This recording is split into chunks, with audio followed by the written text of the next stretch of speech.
All About Diversity by Felicity Brooks and Ferrero.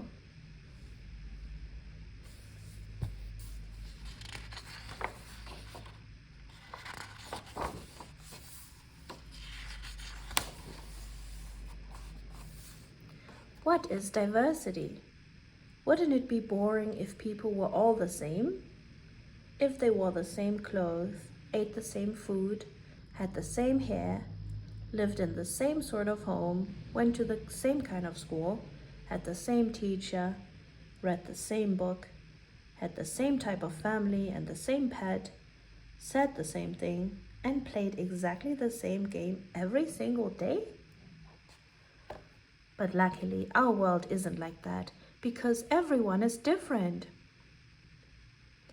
Being different from each other is called diversity, and it is an amazing thing.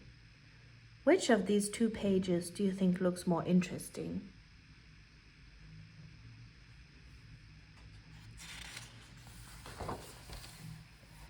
Amazing humans. Although we're all different, there's one thing that does make us the same. We're all humans and all part of the human race. Humans live all over the world, on 6 continents and in nearly 200 countries. There are almost 8 billion humans in the world, and over 2 billion of us are children. People are always moving or having to move around the world. Some animals do this too. Around the world, we make over 200 types of bread, speak at least 7,000 different languages, play 1,500 kinds of instruments, wear over 170 types of hats, and dance over 1,000 sorts of dances. Do you know the name of the country you live in? Which continent is it in?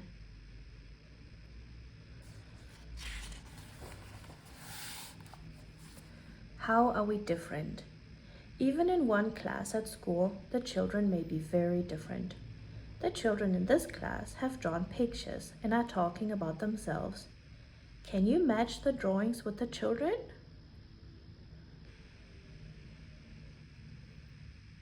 We get our skin, eye, and hair color from our birth parents and ancestors, our family who lived long ago. It all depends on something called melanin. Everyone has melanin in their skin, but some people make more than others, and this means their skin is darker. Melanin's job is to stop skin from burning in the sun. If your ancestors lived in a very sunny part of the world, they needed more melanin. What do you look like? Can you draw a picture of yourself? What is your name?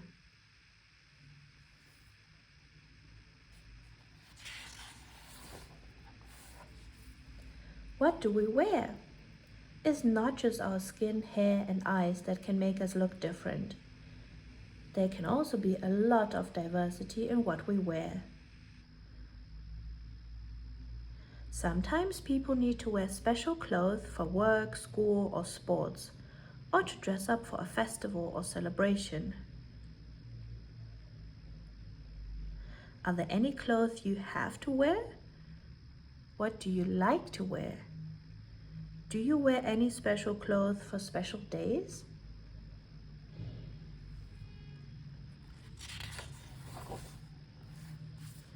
What can girls and boys do? Some people used to think that girls and boys were very different. They thought that there were some things that only boys or only girls could do or wear or play with. But now, we know that both girls and boys can have long or short hair. Boys and girls can wear bright clothes. Girls and boys can climb.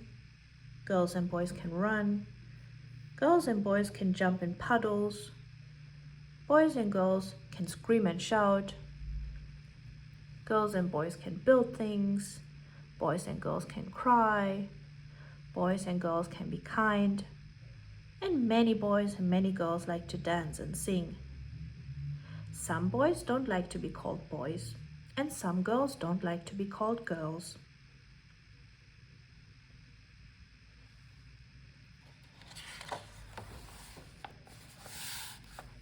Different bodies. You may notice some other ways that people's bodies look different on the outside. There are tall people, small people, people with lots of hair, people with not much hair, people with freckles, rashes, spots, marks, or scars on their skin, older people, young people, pregnant people. Some people look different because they have a disability and use equipment, such as a wheelchair, to get around. There are lots of different disabilities, and you can't always see that someone has one. There are also different reasons why people have them. Some people have had a disability ever since they were born. Some people have a disability because of an illness or a health problem. Some people have a disability because of an accident. Someone who has a learning disability may need more time or extra help to learn or do some things. Like everyone, someone with a disability might need a bit of extra help sometimes. Because you can't always see a disability, it's important to try to be kind, patient, and friendly with everyone.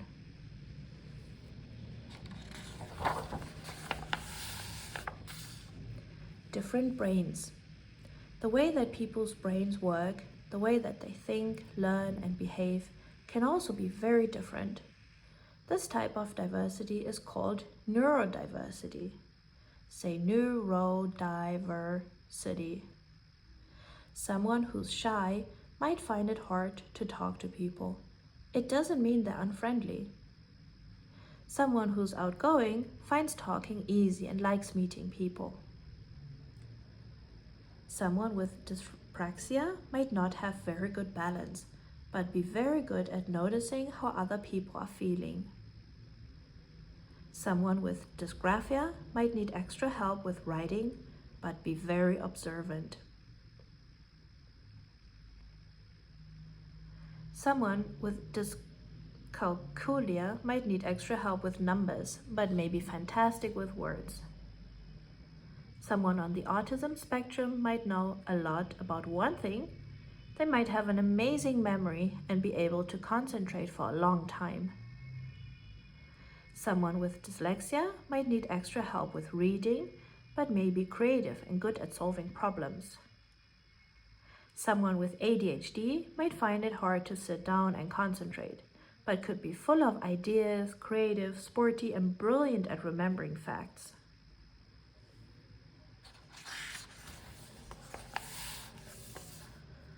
Understanding each other. Everyone needs to communicate, swap information with others, but there's a lot of diversity in the way we do this. Many people communicate by speaking in the language or languages they learned at home. Tiny babies can't talk, but may start to learn any language by listening to the people around them. If their parents or carers speak different languages, they may learn 2 or even more. When they go to school, or if they move to another country, they may need to learn a new language as well. As well as speaking different languages, people speak in different ways. Sometimes speaking and understanding can be hard work, perhaps because someone gets stuck or repeats sounds or words. This is called stammering. Or because someone is learning a language and doesn't know all the words yet. Or because someone has a disability which makes speaking more difficult or slower. Listening carefully and being patient can really help when someone is working hard to speak. Luckily, there are many other ways of communicating as well as speaking a language. You might use a pencil and a paper, pictures and symbols, your face and your body, noises and sounds, flashcards, a computer, tablet, or keyboard communication device, a sign language such as Makaton or BSL, the British Sign Language, which many deaf people use, or a song and a dance, or a secret sign language. How do you communicate? Do you use any equipment to help your communication? Perhaps you speak one language at home and a different one with your friends?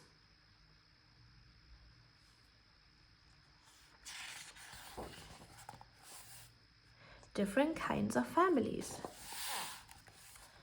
Families can be very big or just two people and everything in between. And there are many, many different kinds. Here are just a few. Some families include parents who have married in a ceremony. Others include parents who are not married. In kinship care families, children live with their grandparents, an aunt, an uncle, or a grown-up brother or sister. A foster family looks after children if their birth family isn't able to. This can be for a short time or a long time. In a single-parent family, a mom or a dad takes care of the children for most or all of the time. If you are adopted, a new family was found for you because your birth parents couldn't take care of you. Who do you live with? What size and shape is your family? Do you have any brothers and sisters, or are you an only child? The kinds of places where families live are very diverse too. Do you live in any of these? And how do you and your family travel around? Maybe it's by auto rickshaw, tuk-tuk or taxi, tandem or bicycle, a bus or on foot.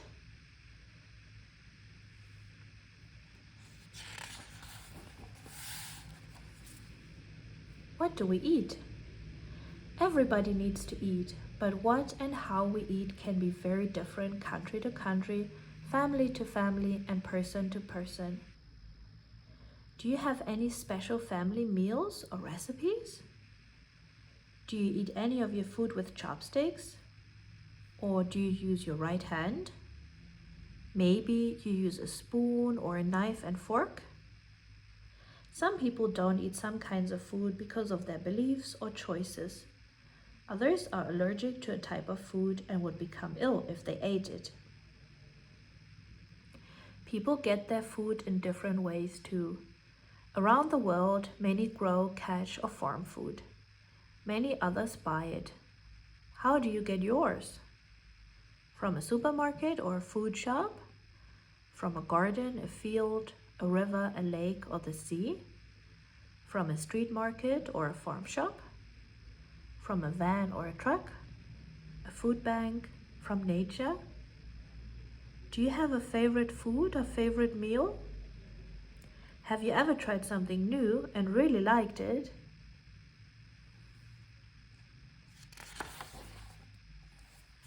Celebrations and festivals. Through the year, there are so many different festivals, things to celebrate, and different ways of celebrating. Celebrations might include fireworks for Diwali, a special cake, a song, and presents for birthdays, a feast, presents, and greetings for Christmas, a feast, presents, and greetings for Eid al-Fitr, special candles and donuts for Hanukkah, scary costumes for Halloween, wearing flowers and jumping like a frog for Swedish midsummer, throwing bright colors on each other for Holi, a parade through the streets with a huge dragon for Chinese New Year, flying streamers shaped like fish for Japanese Children's Day. Which festivals do you and your family celebrate? Perhaps you go to a temple, a synagogue, a church, a mosque, a shrine, or a gurdwara for a religious festival? Do you wear any special clothes or eat special foods? Show and tell. These children are showing and talking about things that are special to their families or in their culture. You can show old or new things at a show and tell. Some children show things to do with their family's beliefs or things that they hope will bring them luck.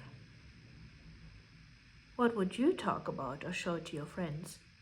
Do you have something that's special to you and your family?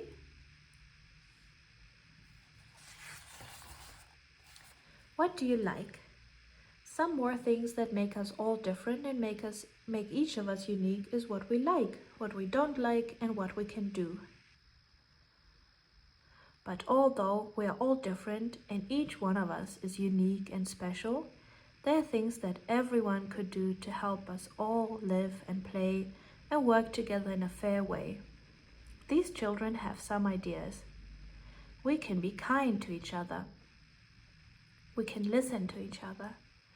We can respect each other's differences. We can all be polite to each other. We can include everybody in our games. We can help each other. We can share and take turns. We can speak up when someone is being mean. We can be proud of ourselves and of our families. Do you have any more great ideas to help make our amazing, diverse world an even better place?